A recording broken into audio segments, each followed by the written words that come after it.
एक बार जिंदगी फिर उन्हीं हालातों पर आकर अटक गई थी जिन हालातों से मुकाबला कर मैं बड़ी मुश्किल से संभली थी। अभी 5 साल ही हुए थे मेरे पति को इस दुनिया से मुझे अकेला छोड़कर गए हुए। मम्मी पापा कितना चाहते थे मैं समर से शादी कर लूं, पर समीर का प्यार मेरे दिल में यूं रचा बसा था कि किसी और को इसमें जरा सी भी जगह दे सकूं यह मेरे लिए मुमकिन नहीं हो पाया। और फिर मुझे यह भी पता था कि वह रंजना से प्यार करता था। मेरे पति समीर ने उसकी शादी रंजना से कराने का वायदा किया था, पर वह एक सड़क दुर्घटना का शिकार हो गए और उन्हें इस दुनिया को असमय ही छोड़कर जाना पड़ा। हुआ यह था कि एक दिन मैं और समीर पिक्चर देखने गए थे। अभी हम लोग हॉल के अंदर जा ही रहे थे कि हमने अपने आगे आगे कुछ दूरी पर अपने देवर समर को एक लड़की के साथ पिक्चर हॉल के अंदर जाते देखा। वह दोनों एक दूसरे का हाथ थामे हुए थे। उनका चोरी चुपके का प्यार हमारे सामने अचानक से उजागर हो गया था। मैंने अपने पति समीर को इशारे से उधर देखने को कहा। उन्होंने तेज कदमों से आगे बढ़कर पीछे से ही उसके कंधे पर हाथ रख दिया था। वह पीछे मुड़ा तो उसकी नजर जैसे ही समीर पर पड़ी वह ऐसे चौंका जैसे उन्होंने उसकी चोरी पकड़ ली हो। भैया आप यहाँ? हाँ समर, तेरी भाभी कई दिनों से पिक्चर देखने को कह रही थी, सोचा आज ऑफिस से छुट्टी लेकर उसे पिक्चर दिखा ही दो। पर तुम कहाँ?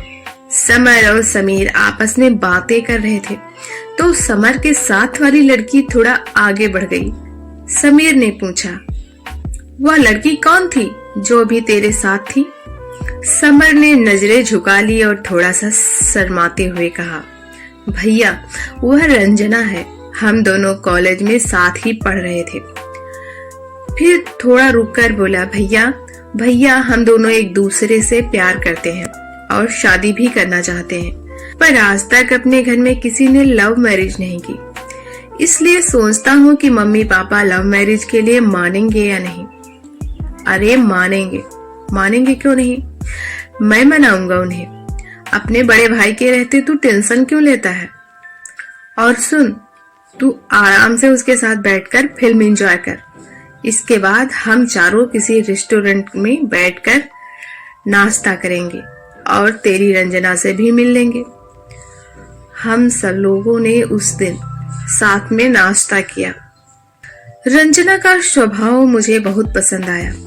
इसके बाद समीर को इतना मौका ही नहीं मिला कि वह समर और रंजना की शादी की बात मम्मी पापा से कर पाता। इसके एक हफ्ते बाद ही उसकी सड़क दुर्घटना में मौत हो गई और वह हमें हमेशा के लिए छोड़कर चला गया। समीर के गुजर जाने के करीब 6 महीने बाद मेरे सास ससुर ने मेरे मम्मी पापा से अपने दूसरे बेटे समर से मेरी शादी करने का प्रस्ताव रखा था, जिसे सुनकर मेरी मम्मी पापा, जो मेरे भविष्य को लेकर बहुत चिंतित थे, काफी आश्वस्त हो गए थे।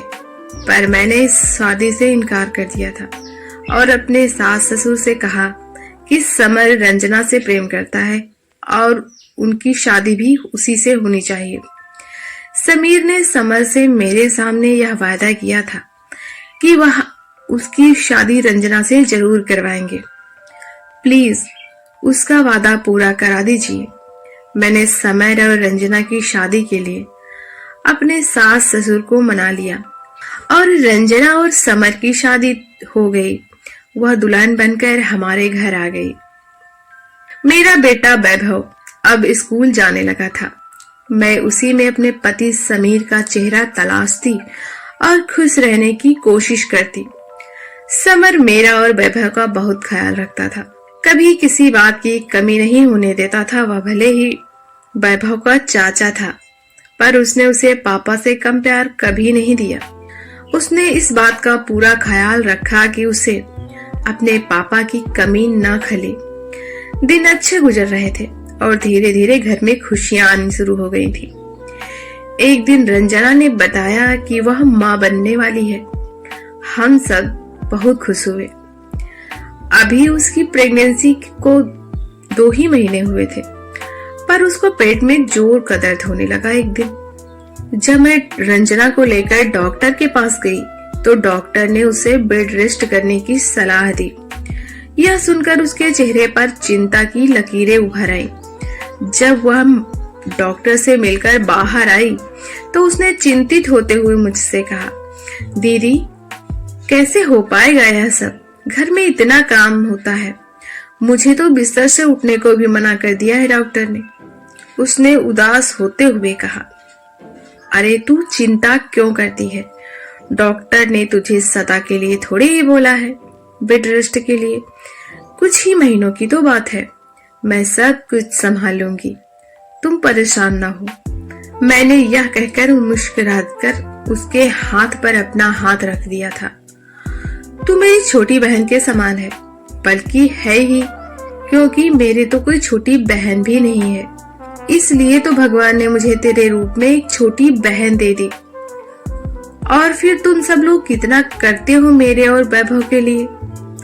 तभी तो मैं समीर के बिना भी रह पाई इस घर में। 7 महीने मैंने उसका बहुत ख्याल रखा। मेरी इतनी व्यस्तता देख समर ने एक दिन कहा, भाभी रंजना को कुछ दिनों के लिए मैं उसके मायके छोड़ देता हूँ। तो मैंने झट से मना कर दिया, नहीं भैया मैं कर लूंगी। अगर वहाँ रंजना की भाभी कर सकती हैं तो यहाँ मैं भी तो रंजना की भाभी ही हूँ, मैं क्यों नहीं कर सकती।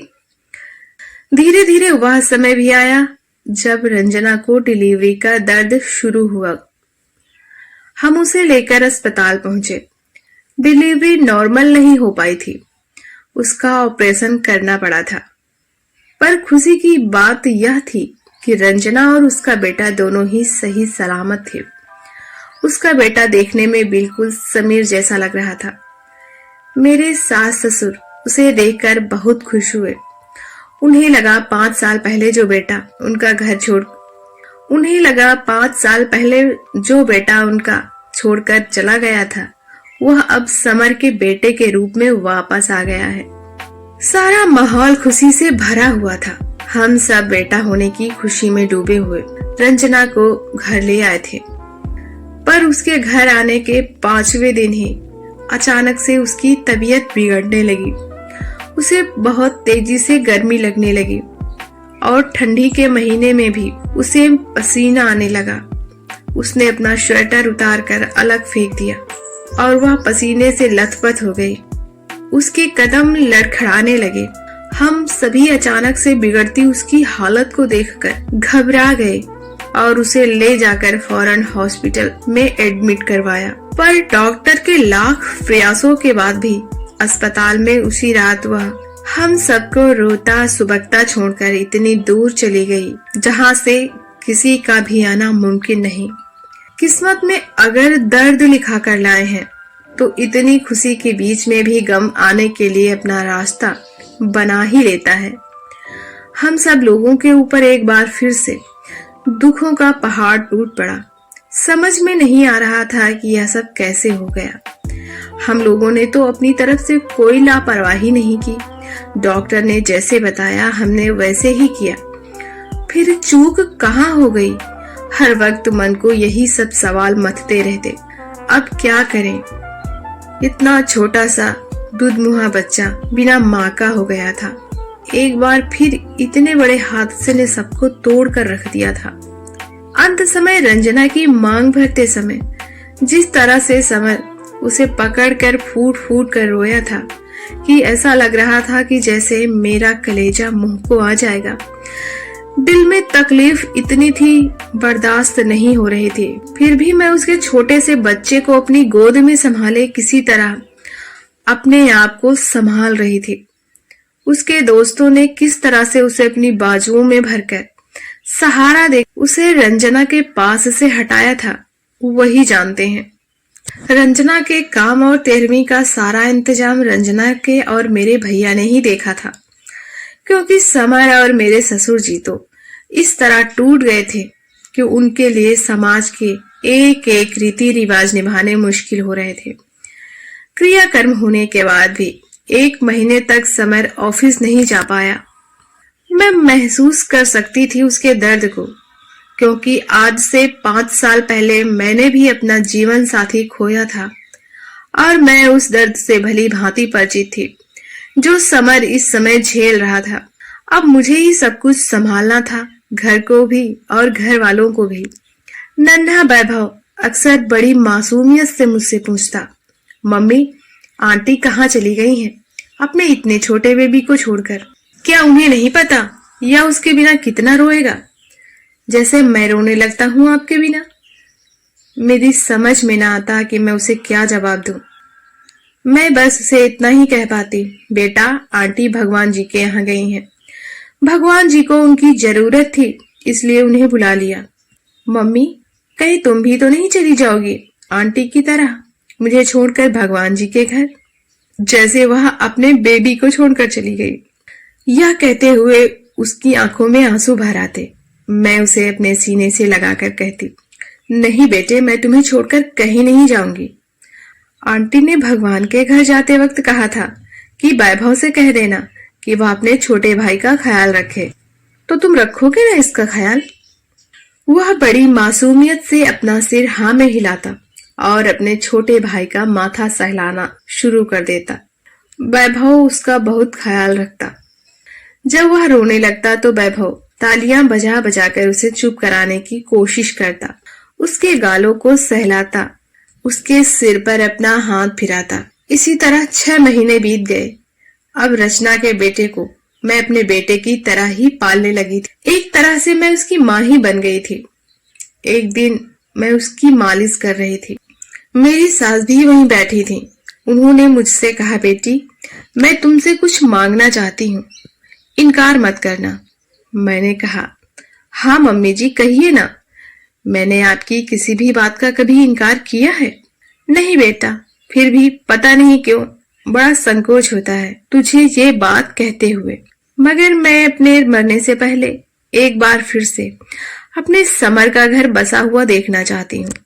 आप ठीक कहती हो मम्मी, बच्चे को तो मैं देख ही रही हूँ, इसकी मुझे कोई चिंता नहीं, पर समर के लिए आप कोई अच्छी सी लड़की देख लो, क्योंकि अकेले इतनी बड़ी जिंदगी कटने वाली नहीं है। मेरे इतना कहते ही उन्होंने कहा, हाँ बेटा, यही तो मैं भी कह रही हूँ कि इतनी बड़ी जिंदगी ऐसे कहाँ कट जाएगी।